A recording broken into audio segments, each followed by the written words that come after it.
Hello guys, എന്താണ് എല്ലാവർക്കും സുഖമില്ല. അപ്പം വീണ്ടും പുതിയ ബ്ലോഗിലേക്ക്. ഇപ്പം എന്താണെന്ന് വെച്ചാൽ കാര്യമായിട്ട് എന്ത് പറയുക, റൂമിൽ നിന്ന് ഇറങ്ങി വിശന്നിപ്പോൾ ഉണ്ടായിരിക്കും. നമ്മൾ ഫുഡ് കഴിക്കണ്ടേ, മാസം ലാസ്റ്റും കൂടിയാണ്. അപ്പോൾ ബഡ്ജറ്റിൻ്റെ കാര്യം. അപ്പോൾ അടുത്തുള്ള ഒരു പാകിസ്ഥാൻ ഹോട്ടലാണ്, നല്ല വിശപ്പടക്കേണ്ട ഫുഡ് എന്തായാലും അവിടെ നിന്ന് കിട്ടും. ഹെവി ഒന്നും ഇല്ലെങ്കിലും താൽക്കാലികത്തേക്ക് ഒരു സെറ്റപ്പ് ഉണ്ടാവും. അതുകൊണ്ട് എന്നാ കേട്ടത് ആദ്യം ഡ്രസ്സൊന്നും മാറ്റാൻ പറ്റില്ല, ഇല്ല തുണി കൊടുത്തിട്ട് അങ്ങ് റൂമിൽ നിന്ന് അങ്ങ് ഇറങ്ങി. നല്ലൊരു പൊറോട്ടയും കിട്ടും, അതുപോലെ തന്നെ അതിൻ്റെ കൂടെ ഒരു കറിയും. എന്നാ തട്ടിമുട്ടിയും പോണ്ടേ, ലാസ്റ്റിലെ മാസം ഇരുന്നളിക്കാവുന്ന ടൈമില്ലേ, കിട്ടിയ സീറ്റിൽ വേഗം കയറി അങ്ങ് ഇരുന്ന്. കഥ നമ്മുടെ റൂമിൻ്റെ അടുത്ത് തന്നെ ആയിട്ട് വരുന്നത്. അപ്പോൾ അതിൻ്റെ കുറേ ഡയലോഗും കാര്യമില്ല. സപ്പാന് കേട്ടിരിക്കാൻ ആളുടെ കൊണ്ട് അത് പ്രശ്നമില്ല. എന്ത് തള്ളിക്കൊടുത്താലും വിശ്വസിച്ചുള്ള അടുത്താൾ നമ്മളെ തന്നെ നോക്കാം. ആരാന്നറിയില്ല കേട്ടോ. അതിനിടയ്ക്ക് ഒറ്റമൈനെ കണ്ട് ഇന്നത്തെ ദിവസം പോയെന്നൊരു സംശയം. സാധനത്തി ഇനി വെയിറ്റ് ചെയ്യാൻ നിൽക്കുന്നില്ല, അങ്ങ് തുടങ്ങിയേക്കാം. ബിസ്മില്ല, അങ്ങ് സാധനങ്ങൾ പൊട്ടി. പാകിസ്ഥാനികളുടെ ഫുഡായ നല്ല ആലു പൊറോട്ട ആൻഡ് ചെന എന്ന് പറയും. നമ്മുടെ നാട്ടിൽ പരിപ്പ് അറിയില്ല, പരിപ്പ് അതിൻ്റെ വലുതിന് വിഷമത് കാരണം എന്താണെന്നറിയില്ല, എല്ലാത്തിനും ടേസ്റ്റ് അധികം.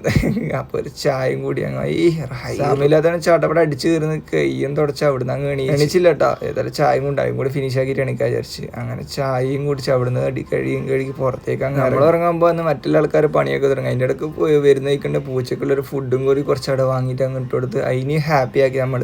അങ്ങനെ നമ്മൾ ഒടിയനൊക്കെ ഉണ്ട്, UAE-ലും ഒടിയനുണ്ടെന്ന് മനസ്സിലാക്കി നമ്മൾ ഏതായാലും 2 ഫോട്ടോയും കൂടി അങ്ങെടുത്ത്. ഫോട്ടോ അല്ല കേട്ടോ, ഏതായാലും തുണിയെടുത്ത് ഇറങ്ങിയതല്ലേ. ഒരു മരകടയെന്ന് വെച്ചാൽ വേറെ തന്നെ ഒരു കെട്ടാണല്ലോ, അതിനും വേണം ഒരു കഴിവ്. അപ്പം ശരിയെന്നാ അടുത്ത വീഡിയോയിൽ കാണാം.